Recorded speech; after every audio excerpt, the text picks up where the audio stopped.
बच्चे हमें बायट Savart law की हेल्प से एक करंट कैरिंग कॉइल है, सर्कुलर कॉइल, इसके सेंटर पे मैग्नेटिक फील्ड निकालना है।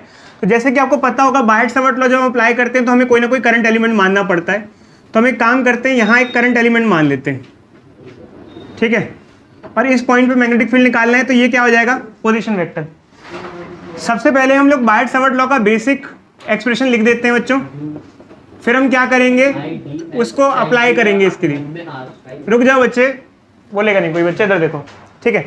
अब हम क्या करेंगे बच्चों, इसको यहाँ अप्लाई करेंगे। यहाँ अप्लाई करने का मतलब क्या है कि क्या क्या वैल्यूज क्या क्या है इसको पुट करेंगे।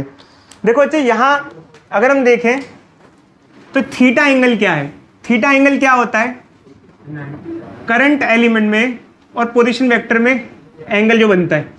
करंट एलिमेंट में और पोजीशन वेक्टर में कितना एंगल बन रहा है, 90। तो थीटा क्या हो जाएगा, 90 डिग्री।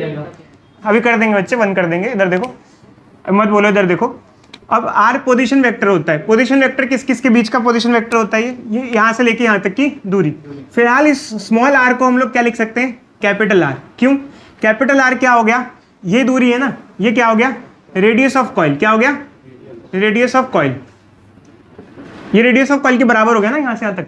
अगर हम ये वैल्यू पुट कर दें तो स्मॉल मैग्नेटिक फील्ड क्या होगी, क्योंकि मैंने आपको सबसे पहले बताया जब भी हम बायट सावर्ट लॉ लगाते हैं तो सबसे पहले पूरे कंप्लीट का नहीं लेते, छोटे एलिमेंट की वजह से मैग्नेटिक फील्ड ले लेते हैं, फिर बाद में इसको इंटीग्रेट कर देते हैं। तो आइडियल की जगह आइडियल हो गया, साइन 90 क्या हो गया, 1 हो गया। आर की जगह क्या आ गया, कैपिटल आर स्क्वायर। अब ये स्मॉल एलिमेंट की वजह से मैग्नेटिक फील्ड था। अगर कंप्लीट की वजह से निकालना है तो क्या कर देंगे, बोथ साइड क्या कर देंगे, इंटीग्रेट कर देंगे। अगर पूरे, इधर देखो बच्चे, बाहर बात मत करो बच्चों, अगर कंप्लीट का इंटीग्रेशन करेंगे तो डीबी का इंटीग्रेशन क्या हो जाएगा, बी हो जाएगा। जितने भी कांस्टेंट्स हैं वो इंटीग्रेशन से बाहर आ जाएंगे, म्यू नॉट और 4 पाई बाहर आ जाएगा। Current through out wire constant है, करंट भी बाहर आ जाएगा। आर स्क्वायर भी कांस्टेंट है, वो भी बाहर आ जाएगा। जब कभी इंटीग्रेशन करते हैं जो भी चीज़ें कांस्टेंट होती है वो बाहर आ जाती हैं। डीएल का इंटीग्रेशन करेंगे, डीएल का इंटीग्रेशन करेंगे मतलब छोटे छोटे जितने भी लेंथ एलिमेंट है उनको इंटीग्रेट करेंगे। जब सारे छोटे छोटे लेंथ एलिमेंट इंटीग्रेट करेंगे तो पूरी पैरामीटर मिल जाएगा हमें। क्या मिल जाएगा, पूरा पैरामीटर। तो जब हम इसको इंटीग्रेट करेंगे तो पूरा कंप्लीट पैरामीटर हमको मिल जाएगा, जो कि क्या हो जाएगा, 2 पाई आर। पाई से पाई कट जाएगा, 2 कट जाएगा, ये आ जाएगा mu nought I by 2 R. तो एक सर्कुलर कॉइल की वजह से सेंटर पे जो मैग्नेटिक फील्ड की वैल्यू होती है वो होती है mu nought I by 2 R. बोलो बच्चे, हम लोगों ने बायट सावर्ट लॉ पढ़ना चालू किया था और हमने एक सर्कुलर कॉइल के सेंटर पे मैग्नेटिक फील्ड निकालना सीखा।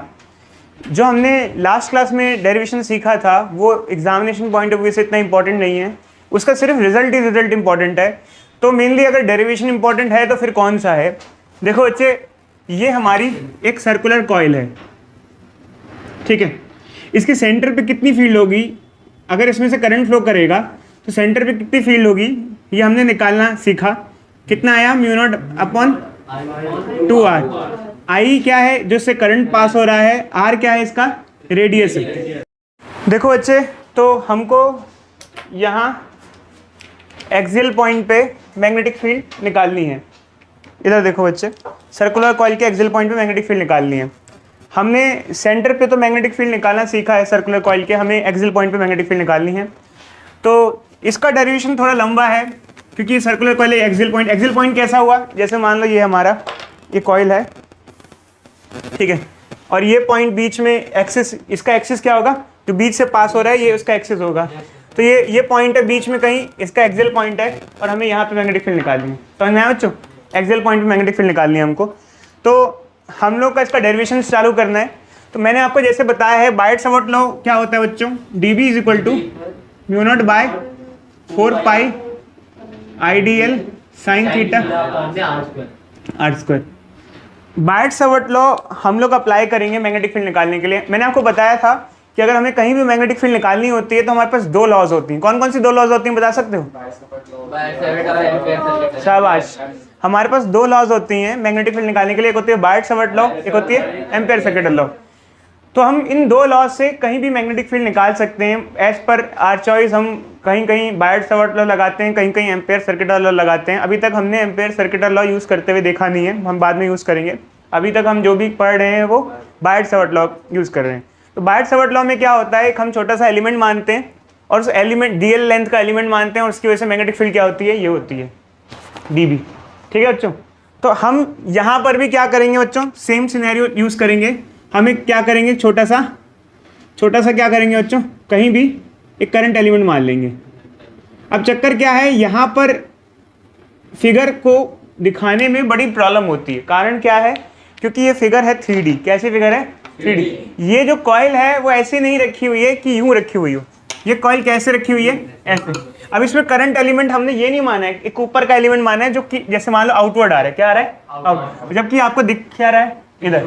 क्योंकि हमें ये वाला डेरिवेशन करने में बहुत प्रॉब्लम आती है, इसको समझाने में भी दिक्कत आती है, क्योंकि 3D फिगर को 2D पे ड्रॉ करना उतना सिंपल नहीं होता है। तो अब ये हमारा जो एलिमेंट है वो इधर नहीं जा रहा है, ये क्या आ रहा है, बाहर की तरफ आ रहा है, आउटवर्ड आ रहा है, समझ में आया।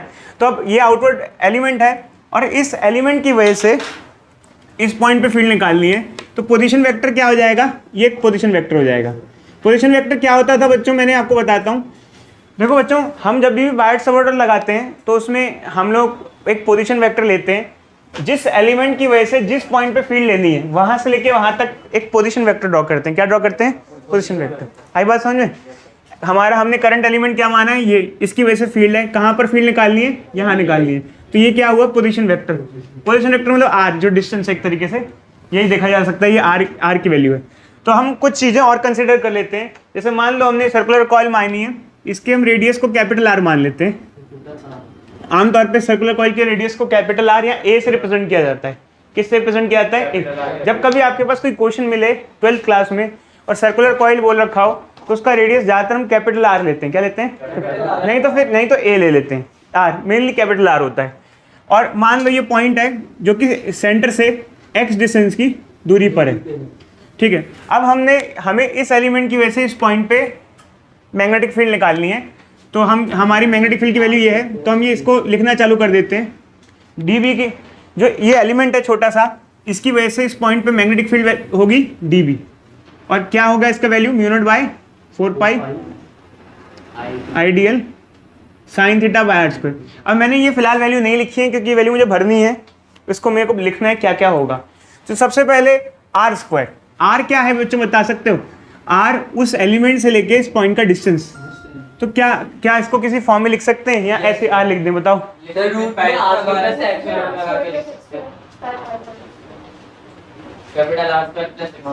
देखो बच्चों, वैसे तो चाहे तो आप इसको आर स्क्वायर लिख सकते हो, बट अगर आप इसको कैपिटल आर और एक्स की फॉर्म में लिखो ये, तो ये हमारा, अगर हम देखें तो ये राइट एंगल ट्राइंगल है। कैसा ट्राइंगल है, राइट एंगल ट्राइंगल में पाइथागोरस थ्योरम लगा सकते हैं। पाइथागोरस थ्योरम लगाओगे तो ये वाली साइड क्या हो जाएगी, under root R square plus X square. कोई डाउट बच्चे किसी को, नहीं ना।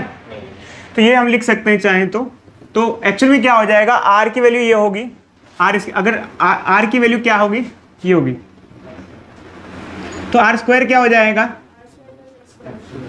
इसका होल स्क्वायर हो जाएगा। क्या हो जाएगा, आर स्क्वायर एक्स स्क्वायर हो जाएगा।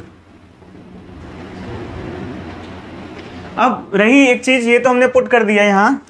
अब हमको ये देखना है कि साइन थीटा की वैल्यू क्या होगी। साइन थीटा की वैल्यू बेसिकली क्या होती है, हमने आपको बताया था, current element and position vector के बीच का एंगल होती है। तो यहाँ फिगर से फिलहाल आपको समझ में नहीं आएगा, मैंने फिर से आपको बताया क्योंकि 3D और 2D का कहानी है। ये हमारी जो है रिंग है, मतलब कॉइल है, और करंट एलिमेंट किधर आ रहा है, आउटवर्ड लिया हमने। क्या लिया है, आउटवर्ड, ये आउटवर्ड है, और ये पोजीशन वेक्टर इधर है। कितना एंगल बन रहा है बता सकते हो चिन्ह में, अगर इसको घुमा के देखिए तो क्या आ रहा है, 90। फिर से यही प्रॉब्लम आती है बच्चों, एक्चुअली क्या होता है, क्योंकि ऐसा है, देख रहे हो ये। अब इसको ना यहाँ से देखोगे तो समझ में नहीं आएगा, बट चेक घुमा के चेक करोगे तो पता चलेगा, क्योंकि वही सारा कहानी क्या आ जाती है, 2D और 3D की कहानी आ जाती है। तो अगर आप यहाँ देखो तो साइन जो एंगल बन रहा है वो साइन 90 बन रहा है, साइन 90 क्या हो जाएगा, 1 हो जाएगा। तो इस तरीके से एक छोटे से एलिमेंट की वजह से मैग्नेटिक फील्ड की वैल्यू हमको मिल गई है। अब हमने वैल्यू तो निकाल दी है, अब हमारा काम बच्चों डायरेक्शन निकालने का भी है। तो हमको ये भी चेक करना पड़ेगा आखिर इस एलिमेंट की वजह से इस पॉइंट पे जो मैग्नेटिक फील्ड है उसकी डायरेक्शन क्या है, उसकी डायरेक्शन क्या है। तो मैंने बच्चों आप लोगों को बताया था कि डायरेक्शन निकालने के लिए हम क्या यूज़ करते हैं, अगर मैग्नेटिक फील्ड की डायरेक्शन निकालनी है तो हम लोग आइडियल और आर का क्रॉस प्रोडक्ट यूज़ करते हैं। क्या यूज़ करते हैं, क्रॉस प्रोडक्ट, ये हमने आपको सिखाया था। तो क्रॉस प्रोडक्ट के तरीके क्या क्या होते हैं बच्चों, क्रॉस प्रोडक्ट का एक तरीका होता है आई जे के। क्या होता है? आई जे के वाला, जो हमने आपको पहले सिखाया था कि अगर इन दोनों का क्रॉस करें तो ये मिलेगा, ऐसा थोड़ा सिखाया था। क्रॉस प्रोडक्ट के और भी तरीके होते हैं। और तरीके कैसे होते हैं? जैसे मान लो, देखो बच्चे, अगर मान लो सी है एक वेक्टर जो ए और बी के क्रॉस प्रोडक्ट से मिलता है, ये इन दोनों की मल्टीप्लिकेशन से मिलता है, इन दोनों को मल्टीप्लाई करेंगे तो क्या आएगा? ये आएगा। अगर मान लो ए यहाँ है और बी यहाँ है, तो पूछे कि सी की डायरेक्शन क्या होगी? सी की डायरेक्शन क्या होगी? तो इसमें एक रूल ये भी यूज होता है, right hand rule, right hand curl rule, या फिर तो इसमें हम कहते हैं कि जैसे ए से बी की तरफ फिंगर्स को कर्ल करो, ऐसे ही, ऐसे ही ए से, ये ए है, सबसे पहले ए से बी की तरफ, जो थंब होगा वो आपको किसकी डायरेक्शन देगा? सी की डायरेक्शन देगा। ये सब रोटेशन मोशन जब हम पढ़ते थे 11वीं क्लास में तब पढ़ाया जाता था। मे भी आप लोगों को याद हो या नहीं हो, बट फिलहाल हम आपको बता रहे हैं तो आप ध्यान में रखना, ठीक है? अगर सी की डायरेक्शन निकालनी है तो ए से बी की तरफ फिंगर्स को कर्ल करो, तो सी क्या होगा? आउटवर्ड होगा, ठीक है? तो ये कई सारे तरीके होते हैं क्रॉस प्रोडक्ट में डायरेक्शन निकालने के लिए। तो अब हमारा मेन मोटिव क्या है कि ठीक है, इस एलिमेंट की वजह से यहाँ फील्ड तो है, बट उस फील्ड की डायरेक्शन क्या है? उस फील्ड की डायरेक्शन क्या है, ये भी निकालना जरूरी है। तो अब हम या तो आई जे के वाले रूल से कर सकते हैं, या तो हम क्या कर सकते हैं, या हम लोग ये राइट हैंड रूल से भी कर सकते हैं, हमारी चॉइस के हिसाब से, ठीक है? तो एक काम करते हैं बच्चों, हम यही अपनाते हैं, ये क्रॉस वाला रूल, ठीक है? तो सबसे पहले हमें यहाँ पर इसकी और इसकी डायरेक्शन चेक करनी पड़ेगी। तो ये करंट एलिमेंट की डायरेक्शन किधर है? बाहर की तरफ है, मतलब ऐसे, मतलब इसको थोड़ा ऊपर है तो यहाँ ले आता हूँ, ऐसा है, ठीक है? क्योंकि मेरे लिए ज़्यादा दिक्कत होगी। और ये पोजीशन वेक्टर किधर जा रहा है? इधर जा रहा है, ऐसे, मतलब कुल मिला के यहीं पहले यहीं रख लेता हूँ, फिर इसको यहाँ ले आता हूँ, कुछ ऐसे है ना? ये बाहर की तरफ आ रहा है और ये नीचे की तरफ जा रहा है, ऐसा कुछ, ये नीचे की तरफ जा रहा है और ये बाहर की तरफ जा रहा है। ये आइडियल हो गया बाहर की तरफ, और ये पोजीशन वेक्टर है। तो मुझे इसका क्रॉस प्रोडक्ट करना है, तो यहाँ से यहाँ फिंगर्स को घुमाना है, इस यहाँ से लेके यहाँ, जैसे ए से बी घुमाया था ना, ए से बी, तो यहाँ से यहाँ, तो मैग्नेटिक फील्ड किधर आई? अपवर्ड, ऐसे, अपवर्ड मतलब इधर मतलब अब मैग्नेटिक फील्ड किधर है? इस पॉइंट पे निकालनी है, इस पॉइंट पे निकालनी है, इस पॉइंट पे किधर आ रही है? अपवर्ड, ऐसे तिरछी आ रही है, अपवर्ड इधर। तो अगर देखा जाए, हमने ये करंट एलिमेंट था, ये पोजीशन वेक्टर था, और हमने यहाँ से यहाँ फिंगर्स को कर्ल किया, तो मैग्नेटिक फील्ड किधर आई? तिरछी, ऐसे देखो, ऐसे आ रही है, तिरछी ऊपर आ रही है, ऐसे आ रही है। तो इस एलिमेंट की वजह से इस पॉइंट पे मैग्नेटिक फील्ड तिरछी है, उसकी वैल्यू क्या है? ये है, ठीक है? तो ये अब बच्चे कहते हैं कि सर एक काम करो, चलो आपने एक एलिमेंट की वजह से निकाल लिया, अब पूरी की वजह से निकालो, तो इंटीग्रेट कर दो। तो अब एक्चुअल में क्या होता है बच्चों, यहाँ जैसे इस एलिमेंट की वजह से हमने निकाला तो मैग्नेटिक फील्ड इधर आई। अच्छा, मान लो एक और एलिमेंट ले लें जो ठीक इसके वर्टिकली अपोजिट है, वर्टिकली अपोजिट मतलब ठीक नीचे वाला एलिमेंट है। देखो, जैसे मान लो ये हमारी कॉइल है, ये कॉइल है, तो कॉइल में हर एलिमेंट का अपोजिट एलिमेंट एग्जिस्ट करता है। ये एक एलिमेंट है, इसके अपोजिट एलिमेंट ये है, सामने वाला एलिमेंट इसके सामने वाला ये है। अब जैसे मान लो करंट ऐसे जा रहा है, तो यहाँ से बाहर आ रहा है और इस एलिमेंट से अंदर, तो इसमें अगर करंट यहाँ बाहर की तरफ आ रहा है तो यहाँ अंदर की तरफ आ रहा है। तो अगर आप ये वाला करंट एलिमेंट लोगे तो इसके लिए भी वैल्यू सेम ही आएंगी, बट जब डायरेक्शन लोगे तो इसकी डायरेक्शन जब निकालते हैं तो वो ये नीचे आती है, इधर इस तरफ आएगी। अब इसको आपको चेक करने की जरूरत नहीं है, क्योंकि इतना मत्था पच्ची नहीं करनी है, क्योंकि डायरेक्शन एक हद तक आपको याद भी करना होता है, समझना है और याद भी करना है। तो इसलिए बच्चे मेनली तो न्यूमेरिकल्स ही हैं, मेन बात तो यही है, बट आपको थोड़ा बता रहे हैं। तो हम क्या करते हैं कि हमने देखा कि इस एलिमेंट की वजह से इधर है, इस एलिमेंट की वजह से इधर है। तो अब क्या करें, एक काम करते हैं, इसको रिजॉल्व कर देते हैं, क्योंकि एक्चुअल में क्या होगा, रिजॉल्व के बाद कुछ कंपोनेंट्स कट जाएंगे। अब इसमें क्या होता है, इधर देखो बच्चे, जैसे मान लो ये है, ये हम ड्रॉ कर देते हैं, मान लो ये एंगल है थीटा या अल्फा या जो भी मान लो, थीटा मान लेते हैं, ठीक है? अगर ये एंगल थीटा हुआ तो यहाँ कहीं कोई एंगल थीटा बनेगा? कौन सा एंगल थीटा होगा? ये वाला, ये वाला, ये वाला, कौन सा? नीचे वाला। देखो बच्चे, तो अगर हम बात करें, अगर ये एंगल थीटा है तो यहाँ थीटा एंगल कौन सा होगा, अगर हम आपसे पूछे तो? क्योंकि हमें देखो एक्चुअली क्या है, ये एंगल बच्चों 90 है और ये एंगल 90 है। कैसे? क्योंकि मैंने आपको बताया था जब हम क्रॉस प्रोडक्ट करते हैं तो जो तीसरा वेक्टर होता है वो पहले वेक्टर से क्या होता है, परपेंडिकुलर होता है। तो ये पोजीशन वेक्टर है, तो जो मैग्नेटिक फील्ड वेक्टर होगा और पोजीशन वेक्टर में कितना एंगल बनेगा, 90। क्रॉस प्रोडक्ट का रूल ही होता है। देखो बच्चे, जब कभी हम क्रॉस प्रोडक्ट करते हैं तो एक चीज़ ध्यान रखना, अगर हम ए और बी का क्रॉस प्रोडक्ट करें तो हमें सी मिलेगा। जो सी होगा वो ए से भी परपेंडिकुलर होगा और बी से भी परपेंडिकुलर होगा। ये रूल होता है क्रॉस प्रोडक्ट का। तो ये जो थर्ड मैग्नेटिक फील्ड मिला है ये पोजीशन वेक्टर से भी परपेंडिकुलर होगा। और अगर आप करंट एलिमेंट से देखो, करंट एलिमेंट किधर है, बाहर की तरफ है, इससे भी क्या होगा, परपेंडिकुलर। ये परपेंडिकुलर ही है। तो ध्यान रखना, जब कभी हम क्रॉस प्रोडक्ट करते हैं तो थर्ड वेक्टर होता है वो पहले दोनों वेक्टर से क्या होता है, परपेंडिकुलर होता है। अब बात रही कि एंगल थीटा है, तो यहाँ कौन सा एंगल थीटा होगा ये हमें निकालना है। देखो बच्चे, अगर हम लोग इसको रिजॉल्व करना चाहते हैं, इधर देखो बच्चे, इधर देखो बच्चे, अगर ये एंगल थीटा है, ये एंगल थीटा है, तो ये वाला एंगल भी क्या हो जाएगा, थीटा हो जाएगा, और ये वाला एंगल भी थीटा हो जाएगा। कैसे होगा बच्चे, हम आपको बताते हैं।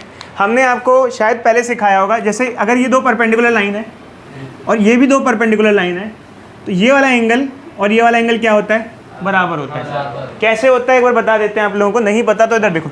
जैसे बच्चे मान लो, इधर देखो बोर्ड पे, जैसे मान लो दो लाइन परपेंडिकुलर हैं और ये दो परपेंडिकुलर हैं आपस में। ये मान लो x है, ये y है और ये z है। तो x प्लस वाई कितना होगा, 90 डिग्री, क्योंकि ये परपेंडिकुलर है। और y प्लस z क्या होगा, 90। इसको इक्वेट करा दो तो x plus Y, y plus z, y से y कट जाएगा, x और z बराबर है। ये वाला एंगल और ये वाला एंगल बराबर। ठीक इसी हिसाब से ऐसे ही यहाँ पे भी लोगे तो ये वाला एंगल और ये वाला एंगल बराबर आ जाएगा, और ये वाला एंगल और ये वाला एंगल बराबर आ जाएगा। नहीं बच्चे, करस्पॉन्डिंग नहीं है ये। ठीक है, इधर देखो, इधर देखो बच्चे बोर्ड पे, बात नहीं। ठीक है, तो अब एक्चुअली क्या है कि हम लोगों को, हमने ये देख लिया कि अगर ये एंगल थीटा है तो ये एंगल थीटा है, ये एंगल थीटा है, तो हमको वेक्टर रिजोल्यूशन करना है। तो वेक्टर रिजोल्यूशन में क्या होता है, मैंने आपको बताया कि जब आप लोग 11th क्लास में थे तो आपने सीखा था कि जैसे कोई वेक्टर है, कोई फोर्स है, अगर वो इंक्लाइन लग रहा है तो इसका मतलब वो फोर्स तिरछा लग रहा है, तो उसका कुछ हिस्सा आगे की तरफ बढ़ा रहा है और कुछ हिस्सा किधर लग रहा है, ऊपर लग रहा है। तो हमें ये निकालना है कि उसका कितना हिस्सा ऊपर लग रहा है और कितना हिस्सा आगे लग रहा है। तो उस वेक्टर को रिजॉल्व कर दो, हिस्से में तोड़ दो। जो थीटा के साथ वाला होता है वो कॉस थीटा हो जाता है और दूसरा वाला क्या होता है, साइन थीटा। जब वेक्टर रिजॉल्व करते हैं तो खुद वेक्टर की सिग्निफिकेंस खत्म हो जाती है और उसके कंपोनेंट्स बढ़ जाते हैं। तो भाई इतना हिस्सा आगे लग रहा है और इतना हिस्सा ऊपर लग रहा है। तो ऐसे ही मान लो ये वेक्टर है dB, अगर हम इसको रिजॉल्व करें कि भाई मैग्नेटिक फील्ड तिरछी लग रही है, तिरछी मतलब कुछ आगे लग रही है और कुछ ऊपर लग रही है, तो कितनी आगे लग रही है और कितनी ऊपर लग रही है, आगे sin थीटा। देखो बच्चे, थोड़ा इसको सेपरेट ही दिखा देते हैं क्योंकि यहाँ बहुत कॉम्प्लिकेटेड कंजेस्टेड हो जाएगा। देखो ये थीटा है, ये dB है, थीटा के साथ वाला क्या हो जाएगा, कॉस, dB कॉस थीटा ये हो जाएगा, और दूसरा वाला क्या हो जाएगा, ऐसे ही नीचे वाले के साथ भी होगा। ये dB लग रहा है और ये एंगल थीटा है, तो ये हो जाएगा dB कॉस थीटा और ये हो जाएगा dB। तो यहाँ से जब एक रिज़ल्ट देखने को मिलेगा तो एक रिज़ल्ट ये आता है बच्चों, इधर देखो कि कॉस थीटा और कॉस थीटा क्या हो जाएगा, कैंसिल हो जाएगा, और साइन थीटा ऐड हो जाएगा। तो कभी कभार बच्चे यहाँ कह देते हैं कि सर dB साइन थीटा और dB साइन थीटा दोनों मिला के 2 dB साइन थीटा हो जाएगा। ऐसा नहीं है। क्यों 2 dB साइन थीटा क्यों नहीं होगा? एक्चुअली कारण क्या है, हमने यहाँ सिर्फ 2 एलिमेंट लिए हैं। क्या लिए? 2 एलिमेंट। क्या सिर्फ एक रिंग में 2 ही एलिमेंट होते हैं? इनफाइनाइट बहुत सारे एलिमेंट्स होते हैं। बस ये बात अलग है, एक रिंग में हर एलिमेंट के अपोजिट कोई ना कोई एलिमेंट जरूर होता है। जैसे ये एलिमेंट है तो इसके अपोजिट ये एलिमेंट है, तो इसके अपोजिट ये एलिमेंट है, ये एलिमेंट है तो इसके अपोजिट। तो जितने भी एलिमेंट्स हैं उनके अपोजिट कोई ना कोई एलिमेंट होगा। उससे क्या होगा कि जितने भी कॉस कंपोनेंट है वो सारे के सारे क्या हो जाएंगे, कैंसिल हो जाएंगे। रहेगा तो क्या रहेगा, साइन कंपोनेंट। क्या रहेगा, साइन। और अगर हमको नेट मैग्नेटिक फील्ड निकालनी है तो इसका मतलब क्या है कि हमें सारे के सारे साइन कंपोनेंट को, अगर हमको नेट मैग्नेटिक फील्ड निकालनी है तो हमें क्या करना पड़ेगा, सारे के सारे साइन कंपोनेंट को मिलाकर क्या करना पड़ेगा, इंटीग्रेट करना पड़ेगा। समझ में रहे हो बच्चों? कॉस कंपोनेंट सारे के सारे क्या हो जाएंगे, कैंसिल, क्योंकि हर एलिमेंट अपने सामने वाले एलिमेंट का कॉस कंपोनेंट क्या कर देगा, कैंसिल कर देगा। कॉस से कॉस कैंसिल हो जाएगा, सिर्फ बचेगा क्या क्या, साइन। तो सारे कॉस कैंसिल हो जाएंगे तो सिर्फ साइन बचेंगे। तो सभी साइन कंपोनेंट को क्या कर देंगे हम लोग, इंटीग्रेट कर देंगे और इसको सॉल्व करेंगे। तो अब ये बताओ, हमारा मेन मुद्दा यहाँ से चालू होता है, हमको ये निकालना है। तो हमारे पास इसमें से क्या क्या चीज़ें पहले से मौजूद हैं और क्या क्या चीज़ें नहीं है हमारे पास। डीवी है हमारे पास, डी है हमारे पास, इसकी वैल्यू है। हमको क्या चाहिए, साइन थीटा। अच्छा बता सकते हैं इस ट्राइंगल से साइन थीटा निकाल सकते हैं हम लोग। साइन थीटा का फॉर्मूला क्या होता है, परपेंडिकुलर बाय परपेंडिकुलर कितने। देखो अच्छा ये एंगल है, ये ट्राइंगल है, एंगल के सामने वाला क्या होता है, परपेंडिकुलर। एंगल के साथ साथ वाला क्या होता है, बेस होता है। सामने वाला परपेंडिकुलर है तो परपेंडिकुलर क्या हो जाएगा, आर, और हाइपोटेन्यूज कितना हो जाएगा, ये। कोई डाउट। तो अब हमारे पास दोनों ही चीजें हैं, तो हम क्या कर सकते हैं, पुट कर सकते हैं इसको। कर दें पुट। डीबी की वैल्यू है म्यू नॉट 4 पाई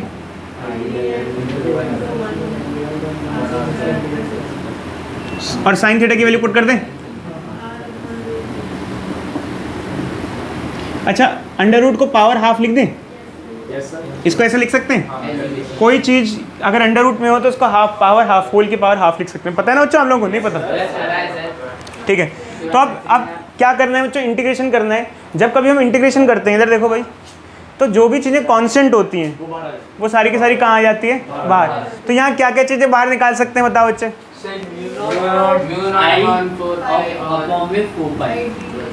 देखो म्यू नॉट कांस्टेंट है, म्यू नॉट को बाहर निकाल लो। 4 पाई कांस्टेंट है, बाहर निकाल लो। आई कांस्टेंट है, बाहर निकाल लो। ये आर कांस्टेंट है, इसको भी बाहर निकाल लो। नीचे ये क्या है, अच्छा इसको मल्टीप्लाई कर देंगे तो क्या आएगा, बता सकते हो। देखो बच्चे एक्चुअली क्या है कि इसकी होल की पावर क्या है, 1 है, और इसकी होल की पावर क्या है, हाफ। जब मल्टीप्लाई करते हैं तो पावर क्या हो जाती है, ऐड हो जाती है। तो जैसे इसको मल्टीप्लाई करेंगे R square plus X square, तो 1 प्लस हाफ क्या होता है, 1 प्लस आधा 1.5 हो जाता है, 3/2 हो जाता है। तो इंटीग्रेशन से हमने मोस्टली सारी चीज़ें बाहर निकाली, सिर्फ इंटीग्रेशन में क्या रह गया, डीएल रह गया, डीएल रह गया। तो डीएल मतलब कि क्या है, ये जो कॉइल है इसके छोटे छोटे लेंथ एलिमेंट है, सभी को हमको क्या करना है, इंटीग्रेशन करना है। तो मैंने बच्चों ऐसे आपको बताया हुआ है कि जैसे अगर ये सारे छोटे छोटे लेंथ एलिमेंट को इंटीग्रेट करोगे तो आपको पूरा पेरीमीटर मिल जाएगा। क्या मिल जाएगा, कॉइल का पेरीमीटर कितना होता है, 2 पाई। इसका पूरे का इंटीग्रेशन करोगे तो क्या आएगा, 2 पाई। वो बात अलग है, कई बच्चों कहते हैं मैथमेटिकली सर आप लिमिट्स दे दो। क्या आप लोगों ने इंटीग्रेशन पढ़ा है, नहीं पढ़ा है? चलो कोई नहीं पढ़ा तो फिलहाल फिजिक्स के पॉइंट ऑफ व्यू से ये तो समझ, पहले ये बताओ फिजिक्स के हिसाब से समझ में आया है कि सारे छोटे छोटे लेंथ एलिमेंट अगर ऐड कर देंगे तो सरकमफेरेंस आ जाएगा। इंटीग्रेशन का मतलब यही तो होता है, एडिशन।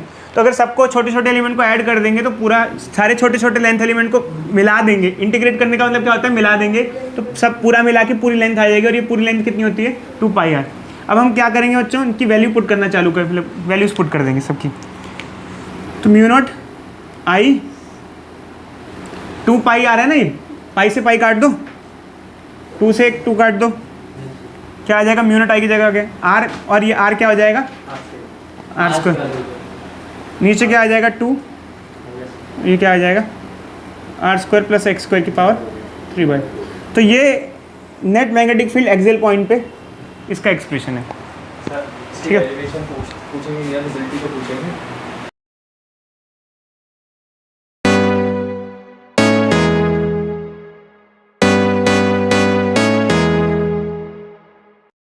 देखो बच्चों हमारे पास ये 2 वायर्स हैं, और बेसिकली इन दोनों वायर के बीच में जो फोर्स है उसका हमें फॉर्मूला निकालना है।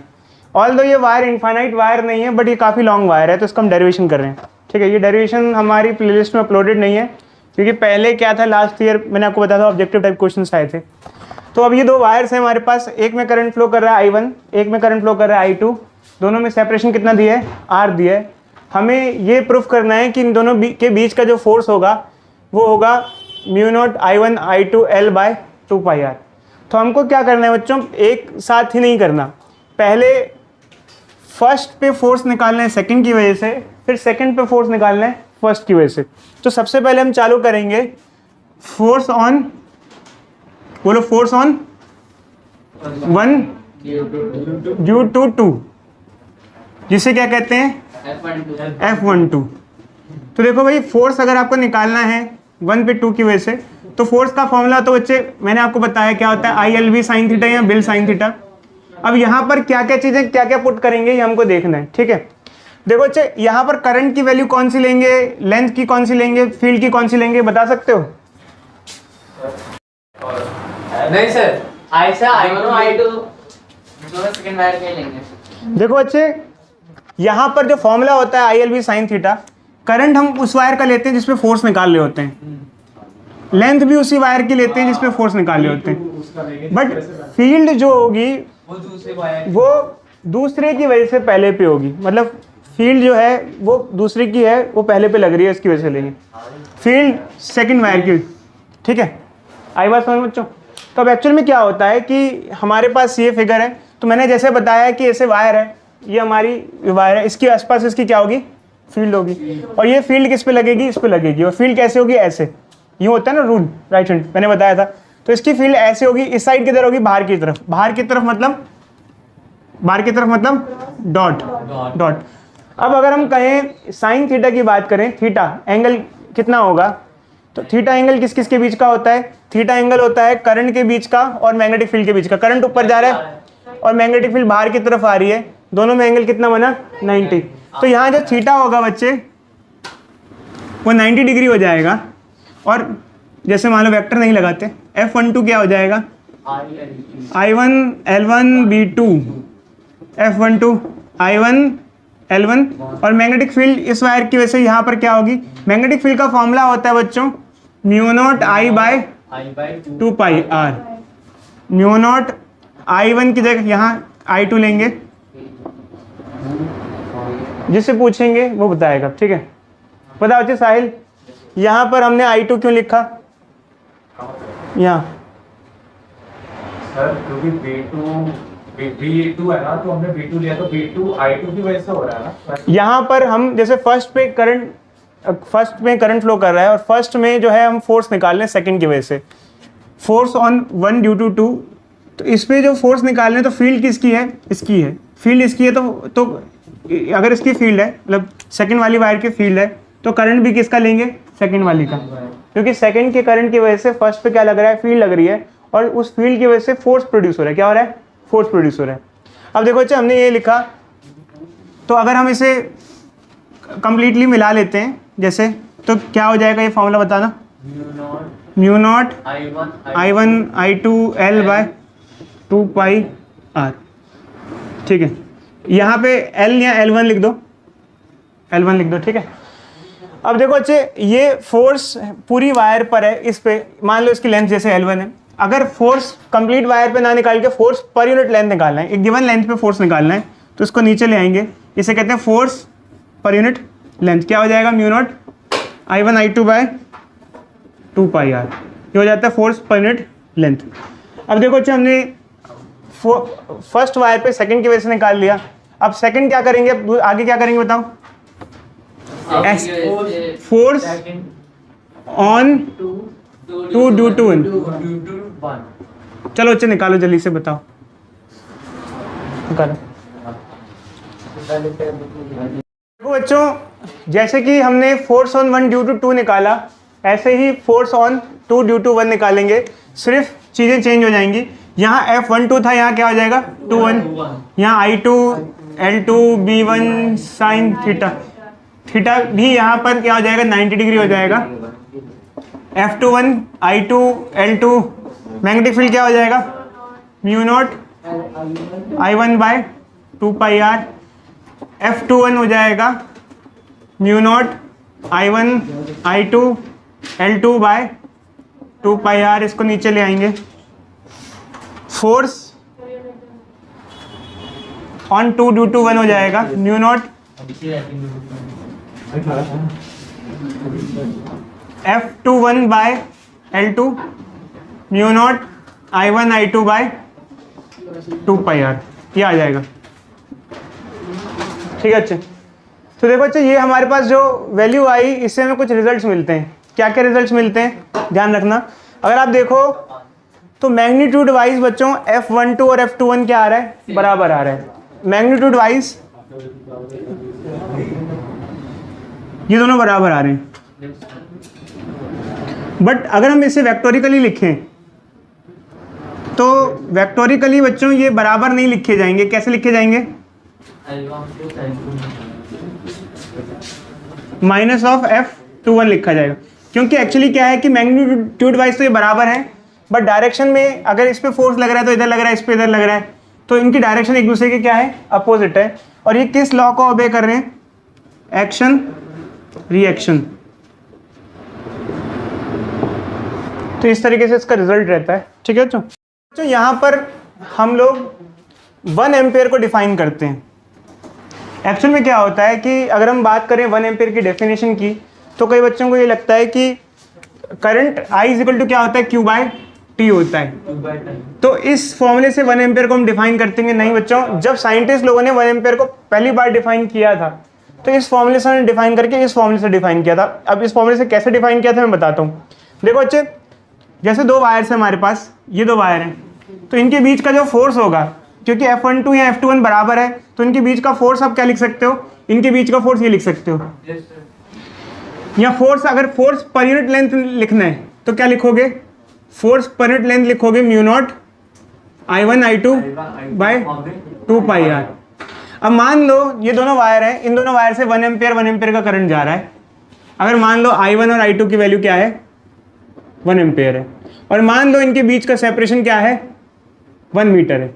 अगर सारी चीज़ 1 1 1 है तो आगे जब इसे सिंप्लीफाई करोगे तो ये 1 1 1 होने के बाद force per unit length F small f क्या आ जाएगा? μ0 बाय 2π। क्यों? क्योंकि ये भी 1 हो जाएगा, ये भी 1 हो जाएगा, ये भी 1 हो जाएगा, तो ये आ जाएगा। अगर हमारा क्या क्या 1 है? I1 I2 और सेपरेशन भी क्या है? 1 मीटर है। तो इसकी वैल्यू कितनी होती है बच्चे? देखो μ0 बाय 4π की वैल्यू होती है 10 की पावर -7। ठीक है, इसकी वैल्यू क्या होगी? 2 × 10 की पावर -7 न्यूटन पर मीटर। तो इसको हम डिफाइन कैसे करते हैं, ध्यान से सुनना बच्चों। अगर हमें कोई कहे कि इसका डेरिवेशन करो, 2 वायर के बीच में जो फोर्स है उसका डेरिवेशन करो और वहाँ से 1 एम्पेयर को डिफाइन करो, क्योंकि एग्जामिनेशन में पूछा था, हमने नोट्स में भी दिया हुआ है अपने, देख सकते हो। तो अगर आपको कोई कहे कि इनकी डेरिवेशन करके 1 एम्पेयर को डिफाइन करो, तो जब आप 1 एम्पेयर डिफाइन करोगे तो सबको 1 ले लोगे, और तब आप ये कहोगे 1 एम्पेयर वो फोर्स है, सुनो बच्चे ध्यान से सुनो, 1 एम्पेयर वो फोर्स है जब वो 2 वायर से फ्लो करता है, वो वायर जो आपस में पैरेलल वायर्स हैं। 1 एम्पेयर वो करंट है जब वो वायर से फ्लो करता है जो वायर पैरेलल वायर है और उन वायर के बीच में 1 मीटर का सेपरेशन है और वो वायर एयर में है। तो उन दोनों वायर में जो फोर्स होगा, वो होगा 2 × 10 की पावर -7 न्यूटन पर मीटर। मैं फिर से डिफाइन करता हूँ बच्चे। 1 एम्पेयर वो फोर्स है, 1 एम्पेयर वो फोर्स है जब वो 2 वायर के थ्रू फ्लो करे, जब वो 2 पैरेलल वायर के थ्रू फ्लो करे, जिनके बीच में कितनी दूरी है? 1 मीटर की। तो उन दोनों पैरेलल वायर के बीच में जो फोर्स होगा वो होगा 2 × 10 की पावर -7 न्यूटन पर मीटर। इस तरीके से 1 एम्पेयर को साइंटिस्ट लोग क्या करते हैं? डिफाइन करते हैं। तो इस तरीके से डेफिनेशन आती है। ठीक है,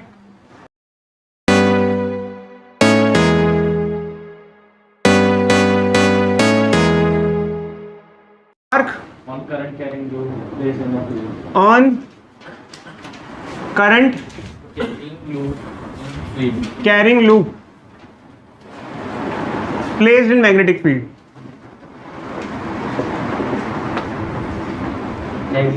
इसका हमें डेरिवेशन करना है आज बेसिकली। तो हमें किसका डेरिवेशन करना है? Torque on current carrying loop placed in magnetic field. ठीक है बच्चों, तो बेसिकली यहाँ क्या है कि एक लूप है जो कि मैग्नेटिक फील्ड में प्लेस्ड है, और यहाँ जो मैग्नेटिक फील्ड हम प्रोड्यूस कर रहे हैं वो 2 परमानेंट मैग्नेट की हेल्प से कर रहे हैं। किसकी हेल्प से कर रहे हैं? Permanent magnet. ये और ये हमारा लूप है, मान लो करंट कैरिंग लूप। हमें इस पे क्या निकालना है? टॉर्क निकालना है। चलो ये लूप ड्रॉ कर देते हैं प्रॉपर्ली। ये लूप है हमारा, थोड़ा बाहर हो गया था वो, छोटा लूप ले लेते हैं। ठीक है, अब क्या बच्चे देखो, हमें चेक करना है किस लूप पे कितना टॉर्क लग रहा है। हमें ये चेक करना है किस लूप पे कितना टॉर्क लग रहा है, हमें निकालना है। तो इसमें A B C D ये 4 आर्म हो गई। मान लो करंट ऐसे फ्लो कर रहा है, तो आपको A B C D सभी पे क्या निकालना पड़ेगा? फोर्स निकालना पड़ेगा। मान लेते हैं कि जो लूप है बच्चे, ये रेक्टेंगुलर लूप है, इसके अंदर मान लो नंबर ऑफ टर्न्स 1 है, और ये रेक्टेंगुलर लूप है, इसकी लेंथ L है, L इज लेंथ, और ब्रेथ क्या है, B ब्रेथ है। तो हमको बेसिकली एक एक्सप्रेशन निकालना है। मैंने आपको बताया था बच्चों, करंट कैरिंग लूप पे जो टॉर्क होता है वो क्या होता है, NIAB sin phi ये होता है। तो हमको ये एक्सप्रेशन डिराइव करना है, हमारा काम ये है। तो अब हम सबसे पहले क्या करेंगे, AB BC CD और DA पे क्या निकालेंगे, फोर्स निकालेंगे। कौन सा फॉर्मूला यूज करेंगे फोर्स का, ILB sin थीटा। इससे हर आर्म पे क्या करेंगे, फोर्स निकालेंगे। एक काम करो, निकालो अच्छे, हम हर आर्म पे बताओ क्या आएगा फोर्स, डायरेक्शन भी बतानी होगी। जैसे कि अब हमें नेट टॉर्क निकालना है इस लूप पे, तो मैंने आपको कहा कि हमें हर आर्म पे फोर्स निकालना पड़ेगा। तो हमें force on arm AB, force on arm BC, force on arm CD and force on arm AD, सब पे फोर्स निकालना पड़ेगा, समझे। और फोर्स तो निकालना ही पड़ेगा, साथ साथ में डायरेक्शन भी देखनी पड़ेगी कि किस डायरेक्शन में फोर्स है लग रहा है। तो देखो बच्चे, फोर्स निकालना है तो सीधे सीधा फॉर्मूला क्या लगेगा, ILB sin थीटा। देखो मान लो पूरे लूप में एक ही करंट फ्लो कर रहा है, I क्या है, करंट, ठीक है। अब AB आर्म में करंट कितना है, I। AB आर्म की लेंथ कितनी लूँ मैं, यहाँ लेंथ L है, बट यहाँ इसकी लेंथ को हमने क्या मान रखा है, B बोल रखा है, B। मैग्नेटिक फील्ड क्या है, B। अब साइन थीटा क्या लिया जाएगा, थीटा किस किस के बीच का एंगल होता है बच्चे, थीटा जो एंगल होता है वो होता है करंट एंड मैग्नेटिक फील्ड। तो करंट किधर फ्लो कर रहा है, इधर। अच्छा, मैग्नेटिक फील्ड अगर जैसे हमारा ये रखा है तो मैग्नेटिक फील्ड क्या होती है, नॉर्थ टू साउथ होती है। जैसे मान लो अभी फिलहाल, तो अभी फिलहाल अगर देखोगे तो अगर एंगल देखा जाए तो क्या हो जाएगा, यहाँ सेम डायरेक्शन है बच्चे, करंट भी इधर जा रहा है, फील्ड साइन क्या हो जाएगा, 0। ये क्या हो जाएगा, IBB। अब रही बात डायरेक्शन की, तो साइन 0, हाँ सॉरी, साइन 0 0 होता है तो 0 हो जाएगा। अच्छा, वैसे ही देखो बच्चे, एक्चुअली क्या है कि हमेशा ज़रूरी नहीं है कि FAB 0 हो जाए। ये तो फिलहाल 0 है। फिलहाल 0 क्यों है, देखो बच्चे, फिलहाल 0 ऐसा है कि लूप कैसा है, अभी कैसा रखा है, ऐसा। क्या लूप हमेशा ऐसा रखा रहेगा, नहीं। अगर मान लो लूप टर्न मार दिया तो लूप ऐसा हो जाएगा। फिर लूप ऐसा हो गया तो करंट किधर फ्लो करेगा, इधर, और मैग्नेटिक फील्ड किधर हो जाएगी, इधर, तो 90 हो जाएगा, तो 1 हो जाएगा। तो ऐसा है कि फिलहाल हमने जो कन्फिगरेशन ली है उसमें लूप ऐसा लिया है, हमने जो कन्फिगरेशन लिया उसमें लूप ऐसा लिया है। जरूरी लूप ऐसा हो, कैसा भी लूप हो सकता है, कैसा भी हो सकता, एंगल पे भी हो सकता है। तो फिलहाल मान लीजिए 0 है फिलहाल इस केस में, बट किसी और सिनेरियो में ज़रूरी नहीं है 0 होगा। अब 0 नहीं होगा तो फिर क्या होगा भाई, 0 नहीं होगा तो कुछ वैल्यू होगी साइन थीटा की, एंगल होगा कुछ। अब वो मैं आपको बताऊंगा बच्चे फिलहाल इसके बारे में। तो AB वाला हो गया। अब BC निकालेंगे, क्या हो जाएगा, लेंथ क्या हो जाएगा, BC की L है, B साइन कितना हो जाएगा इसका, 90। कैसे बच्चे, करंट नीचे जा रहा है और मैग्नेटिक फील्ड इधर है, साइन 90। इसका एंगल चेंज कभी नहीं होगा, इसका एंगल हमेशा सेम बना रहेगा। कारण क्या है कि अगर आप लूप को घुमाते भी हो तो आप चेक करना बच्चे, अगर लूप घूमेगा भी, देखो जैसे अगर लूप घूमेगा भी, ये मान लो लूप है ऐसा भी घूमा, तो अभी भी ये करंट नीचे जा रहा है और मैग्नेटिक फील्ड किधर है, इधर है। तो ये वाला एंगल जो है वो चेंज नहीं होता है, ये वाला एंगल हमेशा क्या रहेगा, फिक्स्ड रहेगा। तो ये हमेशा साइन 90 रहेगा और ये क्या हो जाएगा, ILB रहेगा। अब रही बात इसकी डायरेक्शन की, रही बात किसकी अच्छे, डायरेक्शन की। तो डायरेक्शन क्या रहेगी, दो तरीके से निकाल सकते हैं, एक तो क्रॉस प्रोडक्ट है और दूसरा फ्लेमिंग्स है, लेफ्ट हैंड रूल, FMI। तो देखो अच्छे, करंट किधर जा रहा है, FM, देखो करंट किधर जा रहा है, FMI। मैग्नेटिक फील्ड किधर जा रही है, इधर। करंट किधर जा रहा है, इधर। फोर्स किधर लगेगा, बाहर मतलब आउटवर्ड, मतलब Z डायरेक्शन कह सकते हैं एक तरीके से, ठीक है। अब मान लो CD पे बात करते हैं, CD पे। अब हाँ बच्चे बोलो, अभी Z डायरेक्शन के वेक्टर फॉर्म में नहीं लिख रहे बच्चे, Z डायरेक्शन लिख देते हैं हम, ठीक है। जो आउटसाइड या इनसाइड होता है इसे कहते हैं Z डायरेक्शन, ठीक है। अब CD की बात की, CD निकालोगे तो करंट क्या हो जाएगा, I, लेंथ क्या हो जाएगा, B हो जाएगा, B, साइन क्या हो जाएगा इस केस में, देखो अच्छे इधर देखो, अगर CD की बात करते हैं तो एंगल कितना होगा, देखो करंट इधर जा रहा है, मैग्नेटिक फील्ड इधर जा रही है, 180। 180 भी क्या होता है, 0 हो जाता है। अभी हम आपको इसके बारे में थोड़ा बताएंगे, इन दोनों के बारे में थोड़ा डिटेल में भी बताएंगे। अच्छा AD अगर AD का देखो तो क्या हो जाएगा, ILB sin 90 कैसे, देखो इधर देखो, करंट ऊपर जा रहा है और मैग्नेटिक फील्ड किधर जा रही है, इधर जा रही है। करंट ऊपर जा रहा है और मैग्नेटिक फील्ड किधर जा रही है, इधर। समझ रहे हो बच्चों? अच्छा डायरेक्शन निकालेंगे तो कैसे निकालेंगे, FMI, मैग्नेटिक फील्ड इधर है, करंट किधर है, ऊपर है। FMI मैग्नेटिक फील्ड इधर है, करंट ऊपर है, तो फोर्स किधर होगा, इनसाइड होगा, इनसाइड, मतलब Z डायरेक्शन ही हुआ, ये इनसाइड हुआ, वो आउटसाइड। हमने लिख दिया ना इनसाइड आउटसाइड लिख दिया, तो कोई दिक्कत नहीं है। अब देखो अच्छा, हम आपको थोड़ा सा और डिटेल में एक चीज़ बता देते हैं। ये चीज़ ये है कि हाल फिलहाल इस फिगर में AB और CD क्या हो रहा है, ज़ीरो हो रहा है। AB और CD हमेशा जो है ऐसा नहीं है कि ज़ीरो हो सकता है कि कुछ वैल्यू भी हो, क्योंकि AB और CD के केस में एंगल चेंज होता रहता है। बट एक चीज़ ध्यान रखना, AB पे और CD पे जो फोर्स होता है वो बराबर होता है और अपोजिट होता है। AB और CD पे जो फोर्स होता है वो इक्वल और अपोजिट। जैसे मान लो लेटेस्ट टेक एक एग्जांपल लेते हैं, अगर AB पे ऊपर फोर्स लग रहा है, CD पे नीचे लग रहा है, तो जितना इस पे ऊपर लगेगा उतना इस पे नीचे लगेगा, तो AB और CD का फोर्स क्या हो जाएगा, एक दूसरे को कैंसिल कर देगा। तो मेन जो फोर्स हमको देखना होता है वो कौन सा देखना होता है, BC और AD1, मतलब इस आर्म पे जो फोर्स है वो देखे जाते हैं, इस पे और इस पे। ये वाला फोर्स की हम बात ही नहीं करते। तो मेनली जो फोर्स लग रहा है वो इस आर्म पे और इस आर्म पे नहीं लग रहा है। किस आर्म पे लग रहा है, इस आर्म पे और इस आर्म पे। अच्छा अब देखो अच्छे होगा क्या, ये बता सकते हो? जैसे मान लो हमारे पास ये है, जैसे मान लो अब होगा क्या, कोई बच्चा बताएगा? ऐसे फोर्स लगे तो क्या होगा, जैसे ऐसे फोर्स लग रहा है, BC पे किधर फोर्स लग रहा है, आउटवर्ड, और AD पे किधर लग रहा है, इनवर्ड। तो कैसे हो जाएगा, ऐसे रोटेट कर जाएगा। ये जो फोर्स है ये टॉर्क प्रोड्यूस करेगा। क्या प्रोड्यूस करेगा अच्छे, टॉर्क प्रोड्यूस करेगा। अब देखो अच्छा, मैंने आपको बताया था ये इसका हम लोग एक व्यू देख रहे हैं। अगर इसका टॉप व्यू देखें, क्या देखें, टॉप व्यू, तो हमको ये जो है कैसे दिखाई देगा, लूप ऐसे दिखाई देगा, एक लाइन दिखाई देगी लूप की जगह। देखो अच्छा ये कॉपी है, ऐसे सामने से देखोगे तो ऐसा दिखेगा, बट ऊपर से देखोगे तो क्या दिखाई देगी, एक लाइन दिखाई देगी। तो एक फोर्स इस पे जो BC आर्म है उस पर फोर्स किधर लग रहा है, BC आर्म पे फोर्स किधर लग रहा है, आउटवर्ड, और AD आर्म पे फोर्स किधर लग रहा है, इनवर्ड। तो ये बेसिकली दो फोर्स लग रहे हैं जो दोनों ही मिला के टॉर्क प्रोड्यूस कर रहे हैं। मतलब क्या प्रोड्यूस कर रहे हैं, कपल प्रोड्यूस कर रहे हैं। और कपल के केस में बच्चों नेट टॉर्क क्या हो जाता है, 2 टाइम्स हो जाता है, दो गुना हो जाता है। ठीक है, 2 गुना हो जाता है। अब एक टॉर्क का फॉर्मूला क्या होता है, RF sin फाई या sin थीटा, जो भी बोलो। ठीक है, अब देखो अच्छे इधर देखो बोर्ड पे, R होता है रेडियस। R क्या होता है, रेडियस।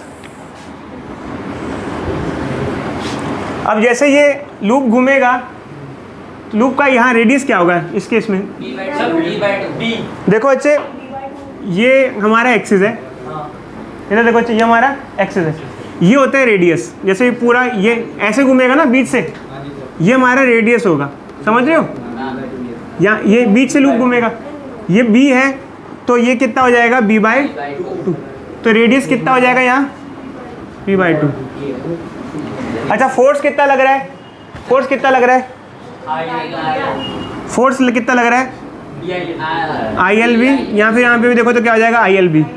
तो फोर्स की वैल्यू क्या हो जाएगी, ILB। एंगल को sin फाई रहने, इसको 2 से 2 कैंसिल, इसको सिंप्लीफाई करते हैं, IL small b capital B sin phi. अब देखो अच्छे यहाँ पर एक आ रहा है L इंटू B, ये क्या हुआ बच्चे, देखो अच्छे ये रेक्टेंगुलर लूप है, रेक्टेंगुलर लूप का एरिया क्या होता है, लेंथ इंटू ब्रेथ। तो लेंथ इंटू ब्रेथ क्या होता है, एरिया। ये क्या हो जाएगा, एरिया। तो नेट टॉर्क क्या हो जाएगा, IAB sin फाई। अभी इस लूप में एक टर्न है, हमने मान के चला एक टर्न है। अगर एक टर्न से ज़्यादा टर्न होते हैं, n नंबर ऑफ टर्न होते हैं, तो नेट टॉर्क क्या हो जाता है बच्चों, NIAB sin फाई। तो ये इसका एक्सप्रेशन आता है जो आपको हो सकता है एग्जामिनेशन में करना पड़े, नहीं तो नॉलेज के लिए भी ज़रूरी है। ठीक है, ये क्या आ गया, NIAB sin फाई। अब देखो अच्छा यहाँ पर एक और चीज़ है, कभी कभार बच्चे पूछते हैं सर ये फाई एंगल क्या है यहाँ, तो फाई जो एंगल है वो एंगल बिटवीन